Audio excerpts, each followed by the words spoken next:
আসসালামু আলাইকুম রহমতুল্লাহি ওবরকাতুহ। সম্মানিত দর্শক, মান্নাদের সেই বিখ্যাত গান কফি হাউজের সেই আড্ডাটা আজ আর নেই।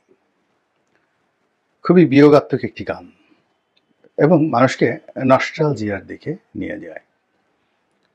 এই গানের মাধ্যমে মান্না দে যে জিনিসটি বোঝাতে চেয়েছেন যে জীবনের একটি স্বর্ণালী সময়ে কিছু বন্ধু, কিছু বান্ধবী তারা একসাথে বসে কলকাতার একটি কফি হাউজে আড্ডা দিতেন, নিয়মিত আড্ডা দিতেন এবং সেখানে কত সুখ, কত স্মৃতি, তারপরে কত কৌতুক, কত স্বপ্ন, কত আশা।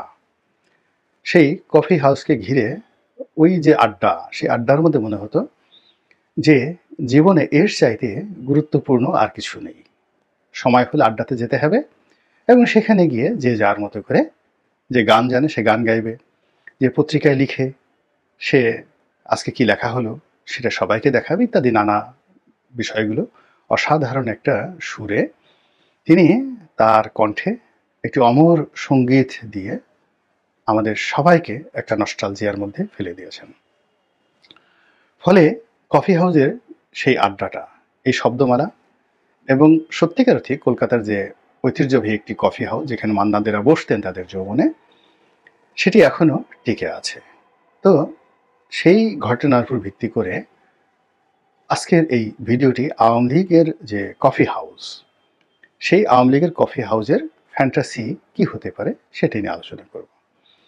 তো মান্নাদেরা যে কফি হাউস বা কফি হাউসের কথা বলেছেন, আওয়ামী লীগের যারা শাসক ছিলেন, তারপর সুবিধাভোগী ছিলেন, দালাল ছিলেন, ফড়িয়া ছিলেন, কর্মী ছিলেন, নেতা ছিলেন এবং তাদের মধ্যে একটা বিরাট অংশ যে কফি হাউসের যে আড্ডা, সেই আড্ডা নয়, মধুর ক্যান্টিনের আড্ডা নয়, আওয়ামী লীগ অফিসের আড্ডা নয়, মানে ওয়েস্টিনের আড্ডা, ফাইভ স্টার হোটেল শেরাটনের আড্ডা, সোনারগাঁয়ের আড্ডা, তারপরে ক্লাব পাড়ায় ক্যাসিনোর আড্ডা, এরপরে বিভিন্ন রকম রংমহল তারা গড়ে তুলেছিলেন, শত শত রংমহল গড়ে তুলেছিলেন এবং সেই রংমহলে দেশের বাইজিরা নাচত, বিদেশ থেকে বাইজিরা আসতো।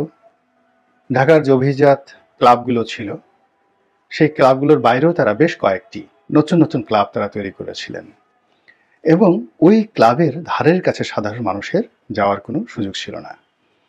সেখানে মদ্যপান, তারপরে শেষে সেই রসনা তৃপ্তির জন্য উপাদেয় খাবার, সঙ্গীত, নৃত্য, একজনের হাত ধরে, অর্থাৎ এক স্ত্রীর হাত ধরে অন্য স্ত্রী, পরের স্ত্রীর হাত ধরে, তারপর শেষে আরও যা কিছু এখানে অশ্লীলতা, অশ্রাব্য বলতে যা কিছু রয়েছে সেটা তারা গড়ে তুলেছিলেন। তার সঙ্গে সঙ্গে তারা বেশ কিছু হোটেল, মোটেল, রিসোর্ট সেটা ঢাকার আশেপাশে, সিলেটে, কক্সবাজারে তারা গড়ে তুলেছিলেন। একটা দুটো নয়, শত শত। তো এগুলোর মধ্যে আবার বেশ কিছু রয়েছে পাঁচতারা মানের, ফাইভ স্টার। এখন এই ফাইভ স্টার হোটেলগুলোর একটা বিরাট অংশ তারা কমার্শিয়ালি ব্যবহার করতেন, বাণিজ্যিকভাবে, আর কিছু অংশ তারা নষ্টামির জন্য, বদমাশির জন্য এবং সেখানে নিজেদের ব্যবসা বাণিজ্যের জন্য, কালোবাজারির জন্য এবং প্রতিপক্ষকে সেখানে সেই ট্র্যাপে ফেলে সেখানে নিয়ে আটকে, সেখানে অনেক ফাইভ স্টার হোটেলের মধ্যেও নাকি আয়না ঘরের মতো বিভৎস টর্চার সেল ছিল বলে এখন আমরা জানতে পারছি। তো এই জিনিসগুলো ছিল এবং এর সাথে সাথে কারা কারা জড়িত ছিলেন, পুলিশের কারা ছিলেন, অন্যান্য বাহিনীর কারা ছিলেন, তারপরে আমলাতন্ত্রে কারা ছিলেন, ব্যবসায়ীদের কারা ছিলেন, এগুলো রাজনীতিবিদদের মধ্যে কারা কারা ছিলেন, ব্যবসায়ীদের মধ্যে কারা কারা ছিলেন, গুন্ডা, বদমাইশ, চাঁদাবাজ, মাস্তান কারা ছিলেন, এগুলো সবই ওপেন সিক্রেট। কিন্তু যেহেতু আমরা খুব সহজে ভুলে যাই, এজন্য সেই নামগুলো এখন আপনি সেগুলো মনে করতে পারবেন না, চেহারাগুলো হয়তো আর কয়দিন পরে মনে থাকবে না। কিন্তু তারা যে জিনিসগুলো করে গিয়েছেন, অর্থাৎ সেই কফি হাউস যদি আমরা ধরি, সেই কফি হাউস রূপী বাইজি মহল, রঙ্গমহল, রিসোর্ট, হোটেল, প্রমোদখানা, প্রমোদতরী, তারপরে শেষে প্রমোদ, সেই কি বলবো, প্রমোদের আরও যা কিছু রয়েছে, সবই তারা যে করেছিলেন সেটা এখনো আছে। এবং সবচেয়ে বড় ব্যাপার হলো যে ওই মান্নাদের সেই গানটির মতো যে কফি হাউজের সেই আড্ডাটা আজ আর নেই, তবে চেয়ার টেবিলগুলো আছে, সেখানে নতুন মুখ এসেছে এবং এখনো সেই নতুন মুখের যারা মানুষ তারা নতুন আড্ডায় সেখানে নতুন স্বপ্ন নিয়ে সোনালী বিকেলগুলো, আগের সেই সোনালী বিকেলগুলো মান্নাদের জন্য নেই, কিন্তু এখন যারা নতুন আগন্তুক তারা নতুন সোনালী বিকেল তৈরি করে ফেলেছে। তো সেই ঘটনার সঙ্গে যদি আপনি তাল মিলিয়ে বর্তমান জমানা দেখেন তাহলে দেখবেন যে এখন যে আগন্তুক যারা এসেছেন আওয়ামী লীগের রেখে যাওয়া কফি হাউসে, তারা সেই কফি হাউসকে ফুলে ফলে সুশোভিত করেছেন। মালিকানা পরিবর্তন হয়েছে অনেক জায়গাতে, কিন্তু বেশভূষা আগের চাইতে আরও জাঁকজমকপূর্ণ হয়েছে। আগে যেভাবে সঙ্গীত হতো এখন সঙ্গীতের সুর বেড়েছে, তাল বেড়েছে, লয় বেড়েছে। আগে যদি 10 জন বাইজি আসতো এখন বাইজির সংখ্যা আরও বেড়ে গেছে, নিত্য নতুন বাইজির সংখ্যা বেড়ে গেছে। এরপর আগে যারা ভোগী ছিলেন, ভোগ করতেন, তাদের ভোগ করতে করতে করতে করতে একটা সময় বিতৃষ্ণা এসে গিয়েছিল। তারা শুধু দেখতেন, বা বসে থাকতেন। এটাকে অনেকটা বলা হয় বিকৃত রুচি। কিন্তু ভোগ করার মতো অবস্থা তাদের ছিল না। এক নাগাড়ে 15 বছর ভোগ করতে করতে করতে করতে তারা অনেকটা নির্বিষ হয়ে পড়েছিলেন। কিন্তু এখন যারা ভোগী তারা সবাই গোখরা সাপের মতো ফোঁস করছে এবং তাদেরকে সামাল দিতে গিয়ে কফি হাউসগুলো রীতিমতো কাঁপছে। কফি হাউসের চেয়ার টেবিল কাঁপছে।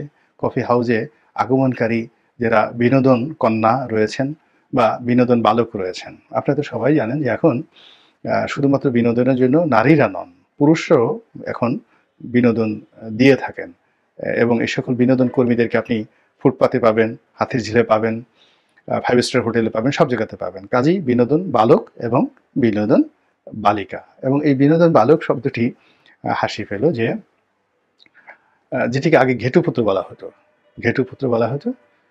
তো এটা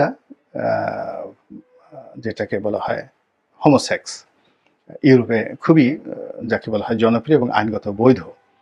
এটি ইসলামে খুবই নিন্দিত এবং যে কোনো ধর্মে এটা অত্যন্ত গর্হিত একটি অপরাধ। কিন্তু অবাক হলো যে মানুষের মধ্যে, বিকৃত রুচির মানুষের মধ্যে এই অভ্যাসটি যাদের রয়েছে তারা পৃথিবীর সব কিছুকে ভুলে এই কাজটি তাদের করতেই হবে। তো এদেরকে প্রমিত বাংলায় বলা হয় বিনোদন বালক। অনেকে এগুলোকে ইতিপূর্বে ঘেটুপুত্র বলতো, যারা স্বেচ্ছায় এই কাজগুলো করে।